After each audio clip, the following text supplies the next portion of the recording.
Assalamualaikum warahmatullahi wabarakatuh.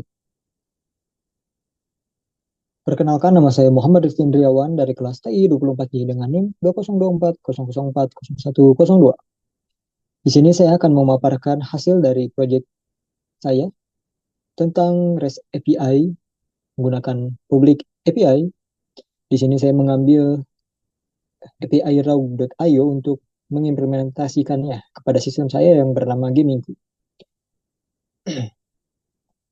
Tugas ini merupakan tugas UAS dari mata kuliah pemrograman berbasis platform oleh dosen pengampu Bapak Alun Sujeda Eskom MT. Baik,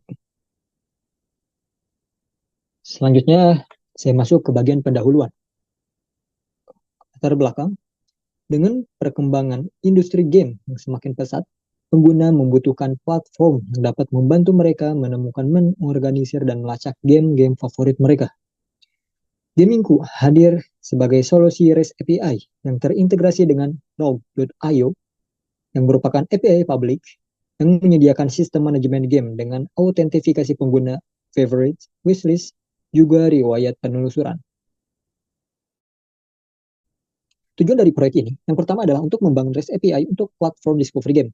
Kedua, mengintegrasikan API publik Rogue.io sebagai sumber data. Ketiga, menetapkan sistem autentifikasi JSON Web Token yang aman. Keempat, menyediakan manajemen data pengguna. Dan terakhir, membuat platform game discovery web-based yang ramah pengguna. Deskripsi umum sistem, sistem Gamingku API merupakan RESTful API untuk platform game discovery yang mengintegrasikan database lokal dengan Rogue API. Sistem ini dibangun dengan Node.js, Express.js, dan MySQL yang lebih dari 20 endpoint dengan fitur autentifikasi, JWT, manajemen koleksi game, dan sistem role-based action control. Selanjutnya, landasan teori. Pertama, RESTful API atau Representational State Transfer atau REST merupakan arsitektur perangkat lunak yang diperkenalkan oleh Roy Fielding pada tahun 2000 untuk komunikasi antar sistem berbasis jaringan. Implementasi REST dikenal sebagai RESTful API yang memanfaatkan protokol HTTP untuk melakukan operasi create, read, update, dan delete atau CRUD melalui metode get, post, put, delete, dan patch. RESTful API mendukung pengembangan sistem yang modular, mudah diintegrasikan, serta memungkinkan pemisahan antara front-end dan back-end. Selanjutnya, Node.js Runtime merupakan runtime environment JavaScript yang berjalan di atas mesin PB milik Google Chrome. Node.js menggunakan arsitektur event-driven dan mekanisme non-blocking I.O. untuk menangani banyak permintaan secara efisien. Meskipun bersifat single-threaded, Node.js memiliki performa tinggi melalui penggunaan event loop serta didukung oleh ekosistem Node Package Manager atau NPM yang menyediakan berbagai pustaka untuk pengembangan RESTful API. Selanjutnya, JSON Web Token adalah standar terbuka untuk didefinisikan dalam RFC 7519 dan digunakan untuk pertukaran informasi secara aman dalam bentuk objek JSON.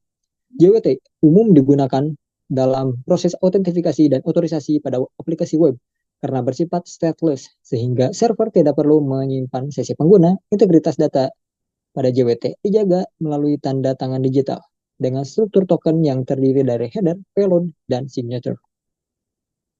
Selanjutnya, Rogue.io yang merupakan layanan API yang menyediakan akses ke basis data video game berskala besar dengan lebih dari 500.000 judul game. Lanjut masuk ke arsitektur. Gamingku menerapkan arsitektur berlapis yang terstruktur untuk mendukung skalabilitas dan kemudahan pemeliharaan sistem. Ilustrasinya ada pada diagram di samping. Arsitektur ini terdiri dari lapisan klien sebagai antarmuka pengguna, lapisan presentasi berbasis Express.js yang menangani routing dan middleware, lapisan bisnis yang mengelola logika aplikasi melalui controllers dan service, serta lapisan akses data yang bertanggung jawab terhadap interaksi dengan database dan API eksternal. Pada lapisan bisnis, controllers berfungsi menerima dan memproses request dari klien. kemudian meneruskan ke service untuk menjalankan logika aplikasi seperti pencarian game, pengelolaan data, dan mekanisme chasing. Model digunakan untuk transformasi dan referensi data. Sementara lapisan akses data mengintegrasikan MySQL sebagai penyimpanan lokal, cache in memory untuk meningkatkan performa, serta RAW API sebagai sumber utama data game eksternal. Pemisahan tanggung jawab ini jelas pada setiap lapisan memungkinkan pengembangan sistem secara modular yang struktur.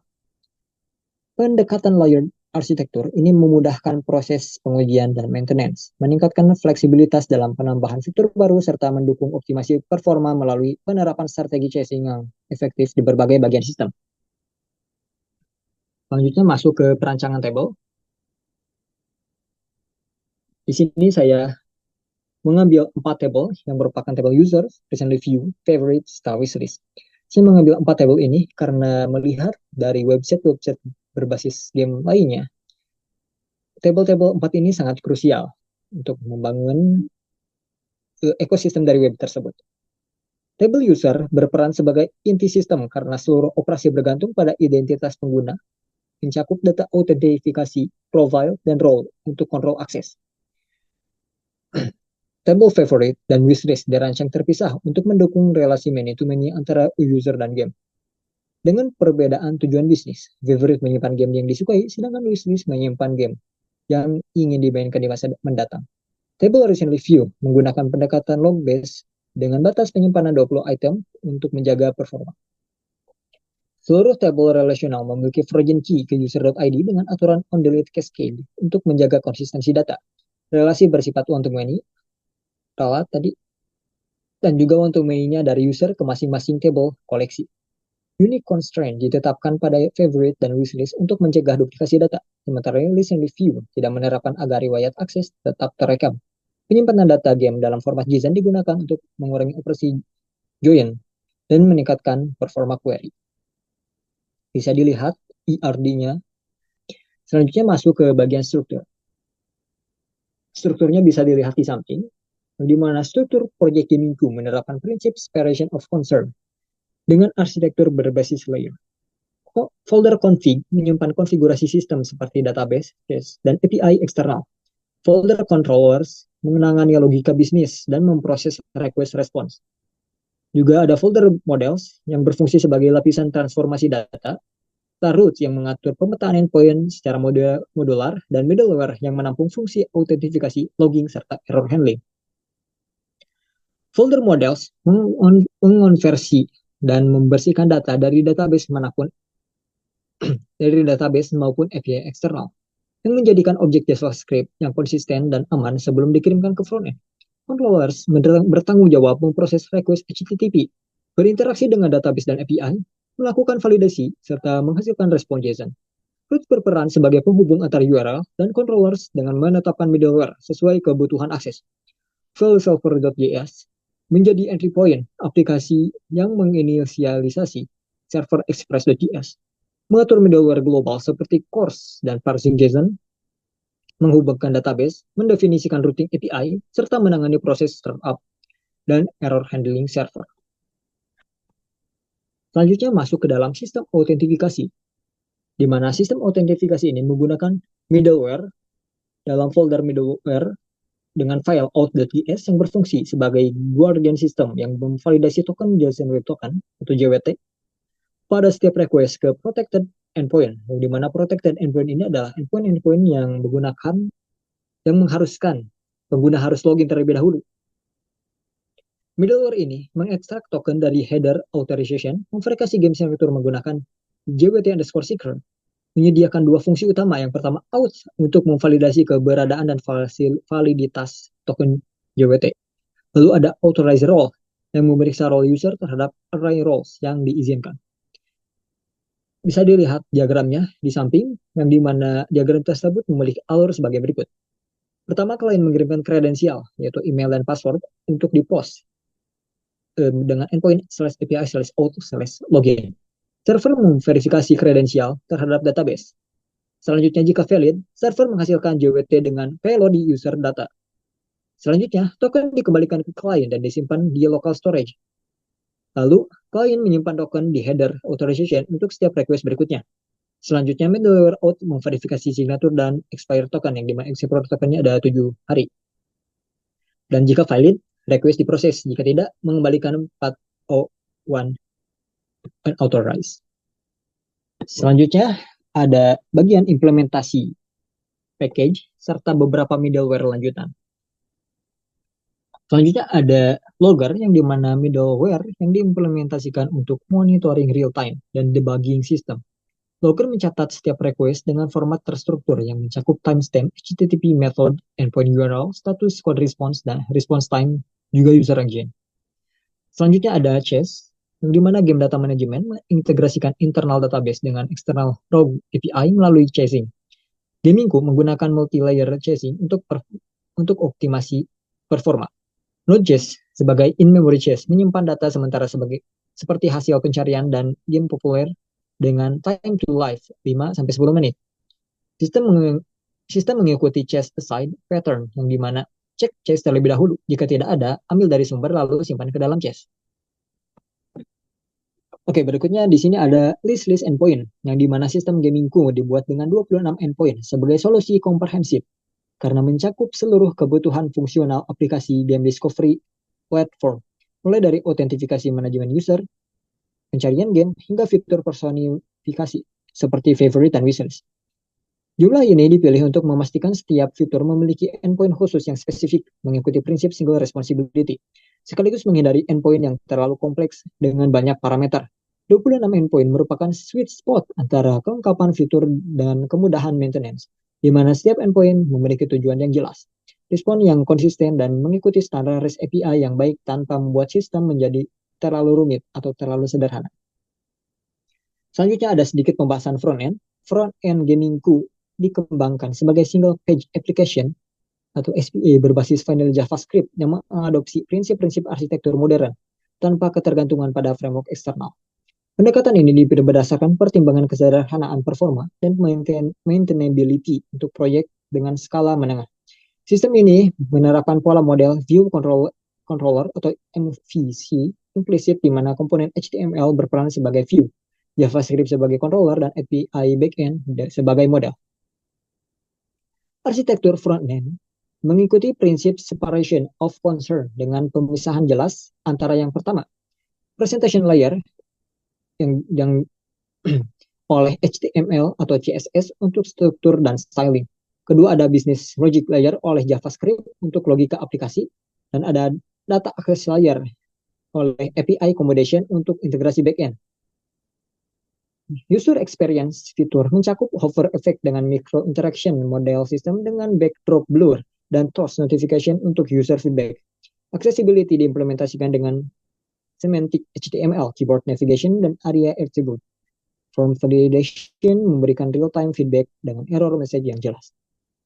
Selanjutnya, unit testing. Unit testing untuk aplikasi Gamingku API dibangun dengan struktur yang terorganisir dengan baik. Framework utama yang digunakan adalah Jest, sebuah testing framework populer untuk JavaScript yang menyediakan berbagai fitur lengkap seperti test runner, insertion library, mockup capability, dan code coverage reporting. Struktur folder testing mengikuti pola mirror dari struktur aplikasi utama di dalam folder test unit. Terdapat subfolder setiap komponen, controllers untuk mengolah logika bisnis, model untuk factory bisnis, dan middleware untuk middleware autentifikasi, serta config untuk konfigurasi sistem seperti chase dan database. Meski begitu, saya tidak mengimplementasikan seluruhnya. Saya hanya mengimplementasikan controllers, juga model, serta middleware hanya auth dan config secara simple, tidak semuanya. Sistem mocking di Jest memungkinkan pembuatan fake implementation untuk dependensi seperti database connection, logger, dan rogue API client. Ini penting karena unit testing harus fokus pada logika internal komponen tanpa bergantung pada sistem eksternal yang memungkinkan tidak tersedia atau konsisten selama testing. Di sini hasil testing menunjukkan implementasi yang solid antara 98 test case yang semuanya berhasil dijalankan 100% pass rate. Kode coverage mencapai 88,08%, waktu eksekusi yang tepat kurang dari 2 detik menunjukkan efisiensi setup, testing, dan kualitas kode yang lumayan baik. Baik, di sini ada kesimpulan dari proyek ini. proyek gamingku telah berhasil memenuhi semua kriteria yang dibutuhkan untuk mata kuliah pemrograman berbasis platform. Sistem ini telah mengimplementasikan RESTful API dengan Node.js dan Express.js yang terintegrasi dengan database MySQL dan API eksternal Rogue. Fitur-fitur utama seperti autentifikasi, pencarian game, manajemen favorit, dan sistem role-based action control telah berfungsi dengan baik. Front-end yang dibangun dengan vanilla JavaScript telah menciptakan antarmuka pengguna yang responsif dan mudah digunakan. Proyek ini membuktikan pemahaman mendalam tentang konsep full stack development, mulai dari desain database, implementasi API, hingga integrasi front-end back-end. Arsitektur yang diterapkan mengikuti best practice industri dengan separation of concern yang jelas. Meskipun terdapat beberapa area untuk improvement seperti implementasi version hashing yang saya belum menggunakannya, advanced chasing hanya ala kadarnya, juga beberapa kesalahan logika kode yang mungkin menyebabkan lama loading dalam akses API raw, dan juga unit testing yang belum 100%. Secara keseluruhan, sistem ini setelah berjalan optimal dan siap digunakan sebagai platform game discovery yang fungsional. Oke, baik. Di sini saya akan sedikit menjelaskan tentang kode yang saya buat. Pertama, di folder config di sini tentu saja ada chase, database, dan raw, di mana chase tersebut digunakan untuk chasing data agar database tidak terlalu berat bebannya. Bisa dilihat di sini saya ada cons chase data dan juga chase middleware di mana nantinya akan berfungsi untuk controllers juga. Selanjutnya ada database di mana untuk menghubungkan ke MySQL, dan Rogue.js menghubungkan ke API. Di sini .env-nya seperti ini, bisa dilihat. Lalu ada models. Di sini model saya simpel-simpel saja. Yang dimana cukup komplit model itu ada ID-nya, ada namanya, ada release date-nya, ada background-nya, rating tertingginya, juga ada Metacritic, juga ada beberapa platform yang dimainkan. Game, favorite, wishlist, kurang lebih sama seperti ini. Dan untuk ketiga tadi tidak terlalu lengkap seperti game model karena di sini hanya untuk preview lah istilahnya. Oke, lanjut ke controller. Oke, di mana di sini saya isinya register dan login. Di sini menggunakan email dan password, di mana akan mengecek dulu username dan juga mengecek dulu role-nya juga. Yang dimana ketika berhasil maka akan mendapatkan token dari JWT, login dan registernya.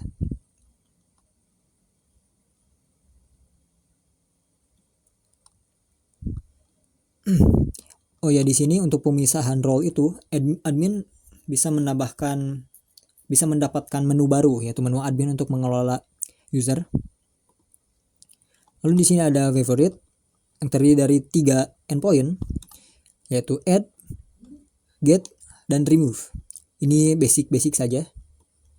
Dan ini juga sama di recently view, juga wishlist. Dan untuk user controller, di sini untuk get profile di sini harus menggunakan JWT token. Jadi yang belum login tidak bisa mendapatkan profile. Dan untuk update profile seperti ini.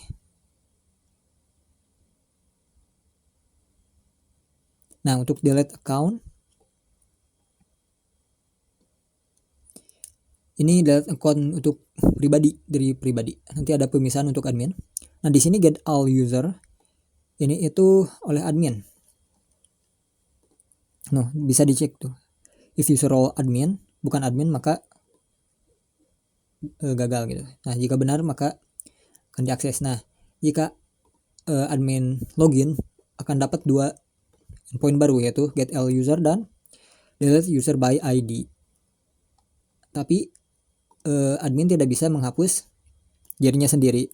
Untuk mengurangi error dan hal yang tidak diinginkan dan hal yang tidak diinginkan yang lain. Nah, untuk game controller saya cukup banyak. Di sini ada search game, get popular game, get highest rate, upcoming, dan lain sebagainya. Di sini bisa dibilang basic untuk web game discovery. Nah, di sini untuk search game mungkin basic aja seperti biasa. Pakai search query-nya request query search dan begitu seterusnya. Get popular juga. Oh ya, ini semua udah pakai chess ya. Dan untuk popular game juga seperti ini. Dan oh ya, semua menggunakan 50 page size-nya agar tidak terlalu banyak. Di sini get popular juga di ordering menggunakan Metacritic dan rating. Karena itu juga mengindikasikan game itu populer. Highest rate juga kurang lebih seperti itu, upcoming kurang lebih seperti itu. Nah, untuk detail game di sini bisa dibilang cukup lengkap ya. Oke, dimana ini berdasarkan parameter nama. Nah, ini game detailnya ada responnya banyak, ada screenshot, ada series juga, series gamenya gitu. Ada Elder Scroll misalkan, ada Elder Scroll 1 sampai 5 gitu. Juga di sini ada beberapa lebih detail lagi untuk return-nya, balasannya. Yang nantinya ketika di front end akan muncul ketika diklik nama game tertentu gitu. Oke, nah untuk game A sampai Z ini agak complicated bagi saya karena beberapa kali gagal. Dimana di sini saya menggunakan parameter letter di sini, letter A sampai Z, dan max page 20 seperti ini, dan lainnya di sini 50. Ini loadingnya bakal agak lama karena 50, tapi kalau dikurangin nanti yang Z-nya malah sedikit hasilnya. Dan nanti bakal difilter dan game length-nya kurang dari 40. Dan ini untuk mencari page terus sampai 40 page gitu. Ya, lalu break gitu. Oke, mungkin yang kesulitannya sebelumnya agak sulit memfilter game. Kadang filter game yang konten letter tersebut bukan start with letter tersebut. Oke, selanjutnya ada get PC game, sama seperti populernya dan yang lainnya, cuman ini berdasarkan platform sama PlayStation dan sebagainya. Oke. Untuk controller mungkin demikian. Selanjutnya ada root, dimana menampung dari controller tersebut. Dan ya, game root cukup banyak di sini. Untuk endpointnya seperti ini, bisa dilihat. Nah, seperti itu. Lalu server.js, di sini ada require-nya, dan di sini ada middleware pakai course dan lain sebagainya. Di sini juga ada request untuk logging di sini. Nah, ada folder log juga di sini.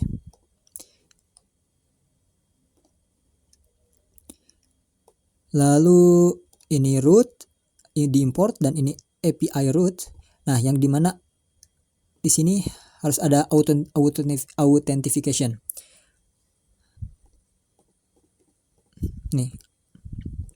Ini beberapa harus pakai authentication, harus login untuk mendapatkan endpoint tersebut. Namun beberapa endpoint seperti get popular game, search game, yang lain sebagainya itu tidak perlu login.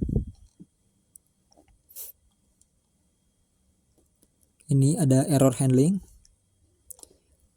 Semisal ada error di linknya. Oke, selanjutnya di sini ada front end. Di sini seperti dijelaskan sebelumnya, dipisahkan dengan 3 file, index.html, script.js, dan style.css. indeks untuk HTML itu seperti basic. Nah, di mana navigasinya hanya ada home, popular, high use rate, upcoming, platform AZ, dan di sini saya menambahkan button about yang dimana tidak ada di backend karena ini hanya untuk informasi saja terhadap project ini. Selanjutnya ada script JS yang merupakan logika dari front end agar back end itu terhubung. Di sini ada setup database navigation untuk menu A sampai Z biar ada tombolnya. Nih, untuk ada show section. Di sini bisa melakukan request kepada endpoint-endpoint yang tidak memerlukan login seperti home dan juga menu-menu sortingan game. Nah, untuk tokennya tersendiri di sini hanya terpakai untuk menu personalifikasi untuk profile dan untuk admin juga di sini ada di sorting menggunakan role based yang dimana jika role admin akan memunculkan button baru yaitu button admin untuk mengelola user.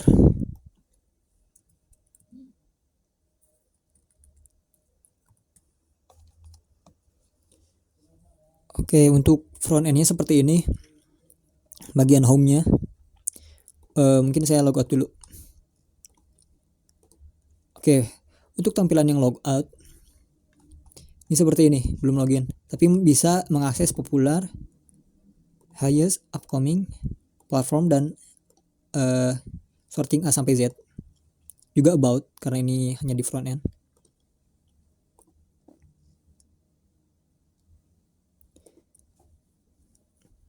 Di sini ada tersedia beberapa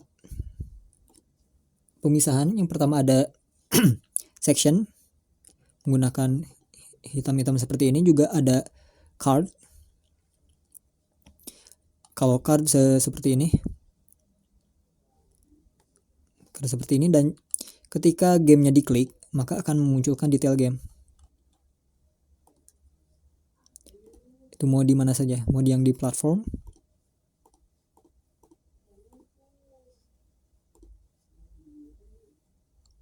Dan di sini ada button and favorite, namun harus login terlebih dahulu.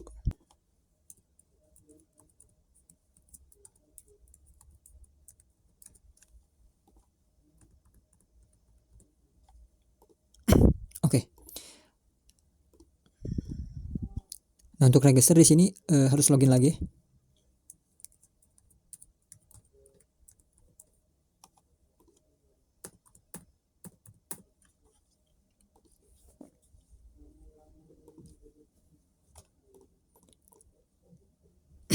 Nah, setelah itu maka akan muncul menu profil. Untuk klik favorite, tinggal klik tombolnya saja di sini. Bisa juga dilihat di detail game. Nah, seperti ini. Ini juga bisa di remove dari sini. Untuk recently view, ini ada konten yang kita klik. Ini